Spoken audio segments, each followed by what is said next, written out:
안녕하세요 여러분. 14년 전 원장님께 코성형 받았던 나이 30 먹은 여자입니다. 오늘은 14년 동안 이어진 제 코성형 이야기를 해보려고 해요. 현재 진행형이고요. 저는 97년에 태어났어요. 어쩌다 보니 30을 바라보는 나이가 됐네요. 돌이켜보면 제 코성형 역사도 벌써 14년이나 됐더라고요. 제가 중학생 때인 2012년에 첫 코 수술을 했거든요. 원래 미성년자는 수술을 쉽게 해주지 않잖아요. 당시에는 제 콤플렉스가 꽤 심했던 것 같아요. 첫 코 수술 후에는 별 문제 없이 잘 지냈어요. 근데 사람 욕심이 끝이 없잖아요. 조금만 더 높았으면 좋겠고 조금만 더 화려했으면 좋겠고 이런 생각이 계속 들더라고요. 언제쯤인지 정확히 잘 기억은 안 나는데 여러 병원에서 상담도 받아봤는데요. 신기하게도 대부분 지금도 충분히 괜찮은 코예요 라는 말씀을 하셨어요. 근데도 저는 쉽게 만족이 안 되더라고요. 첫 수술한 지 7년쯤 됐을 때 첫 수술 해주셨던 원장님께 다시 찾아갔어요. 근데 쌤이 제 코를 보시더니 이 정도면 잘 된 건데 왜 또예요? 하시면서 살짝 짜증도 내시더라고요. 원래 쌤 성격 안 좋은 건 알고 있었는데 원장님 말은 인정은 하지만 만족이 안 됐던 저는 다른 병원에서 재수술을 받았어요. 이번이 진짜 찐으로 마지막이다 이 생각 하나로 수술대에 올랐는데 와, 결과는 꽝이었어요. 지금은 농담처럼 말하지만 그때는 진짜 거울 보는 것도 스트레스였거든요. 근데 또 이게 사람이라는 게 시간이 지나니까 적응이 되더라고요. 그렇게 또 7년을 흘려보내고 마음 한편에는 아쉬움이 계속 남아있었던 것 같아요. 아쉬움이 너무 컸던지라 최근에는 삼수를 해서 코성형 성공했어요. 세 번째 수술해주신 쌤이 이런 말씀을 하시더라고요. 비중 기억이 작은 편인데 첫 수술을 정말 잘 해놓으셨네요. 그 말을 듣는데 괜히 웃음이 났어요. 이번 수술도 사실 처음 모양을 완전히 바꾼 건 아니에요. 기존 모양을 살리고 콧대를 조금 더 높이고 조금 더 화려하게 다듬은 정도예요.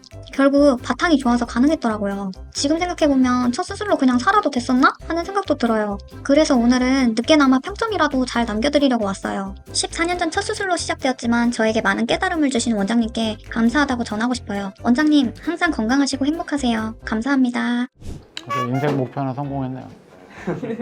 사연 환자분 기억이 나시나요? 중학교 때 했다라고 하면은 아마도 중3일 것 같은데 근데 기억을 따로 하진 않아요.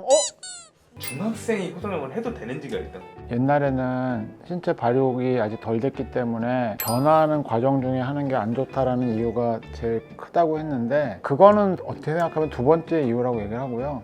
제일 꺼리는 이유가 아직 너무 미성숙해요. 몸이 아니라 가치관이나 정신세계가. 그렇기 때문에 사실 그 나이 때는 해주는 게 좋지 않다고 생각은 하는데 그럼에도 예외를 주는 경우가 부모님도 충분히 동의를 하거나 지원하는 입장이어야 하고 본인이 사실은 이유가 절실할 때예요. 이걸 함으로써 도움이 된다면 인생에 도움이 될 수 있다고 생각하기 때문에 그 조건으로 해보자고 그렇게 얘기를 해요. 코어를 할 수 있는 최소 나이가 있나요? 고등학교를 넘기라고 해요. 일단 기본적으로는. 근데 아까도 얘기했지만 상황이라는 게 분명히 있는 거니까 중3까지는 해본 적은 있어요. 근데 코성형은 진짜 잘 안 해주긴 해요. 이 환자분이 원장님께 코 수술 받고 다시 원장님을 찾아왔다고 했는데 그때 돌려보내셨다고. 제 입장에서 얘기하자면은 본인이 바라는 대답을 안 해주니까 기분이 나빴을 거예요.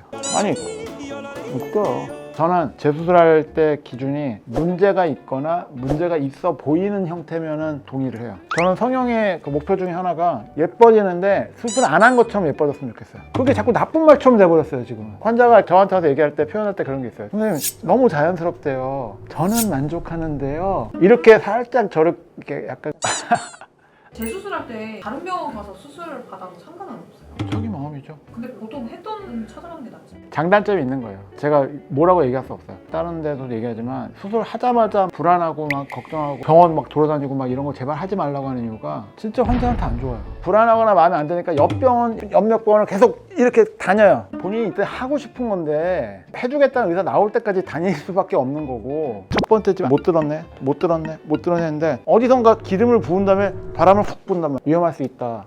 코 수술 하고 나서 얼마나 지나야 본인 진짜 얼굴이? 저는 모양에 관한 거는 무조건 1년은 봐야 된다고 하는 거고요. 회복기간 6개월 이런 거 좀 없어졌으면 좋겠어요. 5년 후가 되면 어떻게 될 거냐? 얼굴이 바뀌었을 거야. 그러니까 코도 같이 거기에 따라가는 거예요. 피부도 바뀔 거고 살이 쪘거나 빠졌거나 했을 테니까 사람이라는 거는 한시도 고정되어 있는 때가 없단 말이에요. 그래서 쫓아다니면서 계속 수술하는 거는 잘못된 생각인 거죠.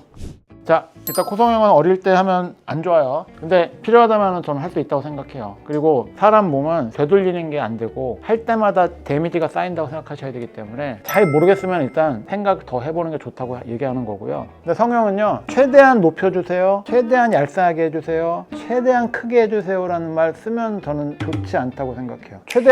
최대한 부작용 없게 해주세요, 최대한 안전하게 해주세요, 최대한 저한테 어울리게 해주세요. 호감 가게 해주세요 라고 하는 게 맞는 표현이라고 생각해요. 좋은 의사 찾아가십시오.